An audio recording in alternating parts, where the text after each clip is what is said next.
তোর যা ভালো মনে হয় তাই কর। না না, আমি শিওর নয়, তোমার সাথে জবের জন্য, বিয়ের জন্য নয়। এখন জব ইজ ইকুয়ালস টু যদি বিয়ে হয় তাহলে আমার কিছু করার নেই। কি ব্রেকআপ? তা ব্রেকআপটা কি চাকরি জয়েন না করার জন্য নাকি দিনে 10টা সিগারেট তাই? আরে সে কৈফিয়ত কি তোমাকে দিতে হবে? নাকি আমার সঙ্গে কি হলো না হলো সেটা না জেনে বাড়ি গেলে তোমার পেটে ভাত হজম হয় না? নাকি সেটাকে নিয়ে শ্বশুরবাড়িতে গসিপ করতে পারবে না সেই জন্য কষ্ট? আম সরি, আমি একটু ঘেঁটে আছি। জানি তো, তবে তুই চিন্তা করিস না, তো সিগারেট খাওয়ার বিষয়টা আমি কাকিমাকে বলবো না। আর এই জব জয়েন না করার বিষয়টা, অপু তুই আজ থেকে 5 বছর পর চাইলেও চাকরিটা পেয়ে যাবি, জানিস তো। কিন্তু কিছু কিছু স্বপ্ন আছে যেগুলো বারবার দেখা যায় না। স্বপ্ন?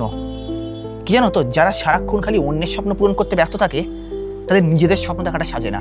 ঠিক, তবে সবাই যদি অন্যের স্বপ্ন পূরণে ব্যস্ত থাকে তাহলে নিজের স্বপ্নগুলো যে অধরা থেকে যায়। দেখ, সবাই চাকরি করতে পারে কিন্তু শিল্পী কিন্তু সবাই হয় না। You have to live your dreams Apu. কি জানো, এই সিনেমার লাইনগুলো বলা না খুব সহজ, কিন্তু জীবনটা সিনেমা নয়। আর ইচ্ছের কথা বলছো, আরে বাবা বেঁচে থাকতে কেউ কোনো ইচ্ছের দাম দেয়নি। আর এখন এখন তো এই গোটা সংসারের দায়িত্ব একা আমারই কাঁধে, তা নাহলে তো আর আদর্শ সন্তান হওয়া যায় না। শোন, সবাইকে যে গুড বয় রুলটা প্লে করতেই হবে তার তো কোনো মানে নেই। দেখ, আমি তোকে ম্যাক্সিমাম এটা বলে দিতে পারি যে তোকে কি করতে হবে, কিন্তু এই থামো তো, তুমি কি বলতে এসছো আমাকে?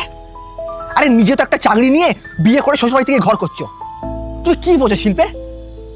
যত সব ফালতু সকাল সকাল। ওটা দুর্গা এনেছে তোর জন্য, তোর নাকি ওটাই পছন্দ ছিল, ফোনে দেখেছে। কিন্তু দুর্গাদি ক্যামেরা। দুর্গাদি কত ভালো ছবি তুলতো জানিস?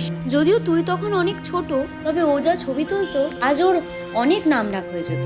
শুধু জেঠু অসুস্থ ছিল তাই ওকে বিয়ে করে নিতে হলো। তবে ও বলল নাকি ওর কোম্পানিতে একটা ফটোগ্রাফারদের চাকরি আছে, বেশ ভালো মাইনে, ওটাই অ্যাপ্লাই কর। কিন্তু মা, আমার চাকরি। হ্যাঁ জানি বাবু, কি করবি বল, তুই তো চেষ্টা করেছিলিস পাওয়ার। মন খারাপ করিস না, যা হয় ভালোর জন্যই হয়। দাঁড়া, দুর্গাকে ডাকি, বৃষ্টি আসবে মনে হচ্ছে।